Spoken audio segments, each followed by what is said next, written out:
Disintegration of the Western Roman Empire.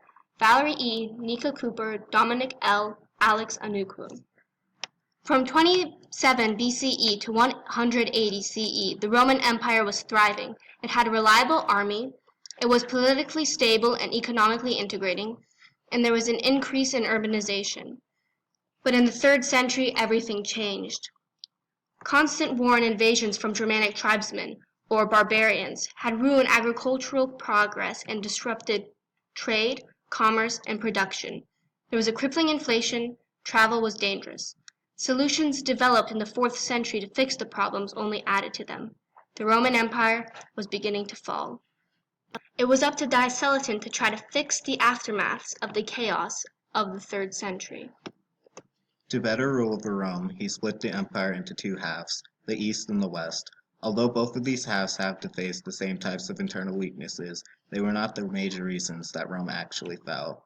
Both empires were prone to the same types of diseases, worn-out soil, tax inflation, and much more. However, as grave as these might sound, they were not the true reasons that Rome actually fell, because the Eastern Empire lasted past the 5th century and much longer than the Western Empire did. The Eastern Roman Empire was considered better off than the Western Empire. The East was much richer and more powerful than the West, and it had better trade because it was located next to richer nations such as Egypt and Syria, which enriched the economy. They possessed so much wealth and power that they could afford things that their Western counterpart couldn't. They could afford more troops and buy off Germanic tribesmen so they wouldn't have to fight them. Additionally, the Eastern Empire was less dependent on the Western Empire, who were in shackles. While the East was thriving, the West was slowly dying off. Without the financial support of the East, or their strategic and relatively safe location, which protected them from a majority of barbarian attacks, they were sitting ducks. The East had the Caucasus Mountains and the Black Sea to protect them, while the West was wide open to attack with no geographical protection. Furthermore, the East had the ability to maintain political peace because they could focus more on diplomacy. On the other side of the spectrum, the Western Empire fell into political chaos and everyone was turning on each other, and external threats caused the Western Empire to fall before the Eastern Empire. However, another reason the West was so badly off in the first place was because of Rome's economy, which faced a huge decline in the 3rd to 4th century. While it had previously flourished because of the economic return from expansion, once Rome stopped conquering at such a high rate, they had to depend on surplus. When they ran out of surpluses, Rome raised taxes, but those were barely sufficient. A problem quickly arose. There were not enough precious metals to create the amount of coins needed. In an attempt to solve it, Rome debased the coins and started down a slope that helped hurry in the end of the empire. It began to be extreme under Septimius Severus, when the silver content in the denarius dropped to 50%. The content of actual precious metals in coins continued to drop rapidly, leading to inflation. On top of that, the inflation wages lagged behind the new prices of everything, adding to the economic disaster. Taxation in Rome was very high, and, because of the constant debasing of coins, difficult to keep up with for many poorer folk. This resulted in parents being forced to sell their children into slavery or prostitution to get the money. However, despite the shortage of coins, inflation, and high taxes, money didn't disappear from the economy. Instead, 2 different economies appeared, one for the rich and one for the poor.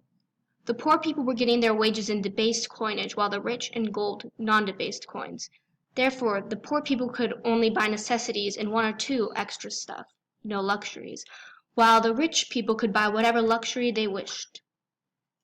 In this type of environment, large landowners thrived. They put their money into the land, and the poor folk who couldn't deal with the burden of taxes and the inflation fled to work for the landowners as tenant farmers, though as the century went on, they became serfs or slaves instead. More about that later. The power of the landowners steadily grew as they produced for their town's markets, and eventually they revolted against the emperors. This weakened the central authority, which in turn contributed to the fall of both Rome's economy and the Roman Western Empire. On a related note, there were other ways the large landowner system hurt the economy and, in turn, the Roman Empire. Independent farmers, family farmers who had inherited pieces of land from their ancestors, were being replaced by large landowners. Thus, these farmers were losing their land. Like stated earlier, this made these farmers be forced to obtain jobs from the large landowners, becoming coloni, or tenant farmers. As time went on, these peasant farmers turned tenant farmers were beginning to lose their freedom. The government was passing more and more laws that bound the farmers to large landowners. This could have indirectly hurt the economy of big cities, which relied on tradesmen and manufacturers to find markets that were becoming less common. After some time, the agrarian sector could not support the rest of the population. High taxes and other factors made the number of peasant farmers decrease, which in turn created less produce. The question is, how did this happen? How did wealthy people gain so much land? During the late Republic, Rome conquered a lot of new land. The Roman government created new policies which gave wealthy people power over the newly conquered land. These new policies also made peasant farmers poorer and it took away their freedom, as mentioned earlier. The government, who was supporting the large landowners, made harsh new laws to keep the freedom away from the people in this colonized system. One law stated, tenants should be considered as slaves of the land itself to which they are born, and shall have no right of going off where they like or changing their place. But the landowner shall enjoy his right over them with the care of a parent and the power of a master. So the tenant farmers turned serfs indirectly hurt the economy, which in turn hurt the Western Empire. Rome was a powerful empire, yet, like most empires, it eventually fell. Rome gradually grew weaker and weaker as more time went by, for reasons having to do with how it stood economically, how the army was holding up, and how the separation of the East and the West impacted it. The Western Roman Empire eventually disintegrated. A very big factor in the fall largely had to do with landowners gaining a lot of support from the government, and also eventually gaining a lot of power themselves. This can easily be compared to the fall of other empires. Similarly to the Roman Empire, the Persian Empire's ruler grew weaker as their serfs grew stronger, and they faced similar economic problems as well. China's central authority also grew weak as their generals and local elites grew stronger, which resulted in rebellions, making the empire fall. The Western Roman Empire, much like other empires listed, suffered from economic and military problems that its eastern counterpart didn't, and eventually led to a weakened central authority, rebellions, and the fall of the empire. URLs.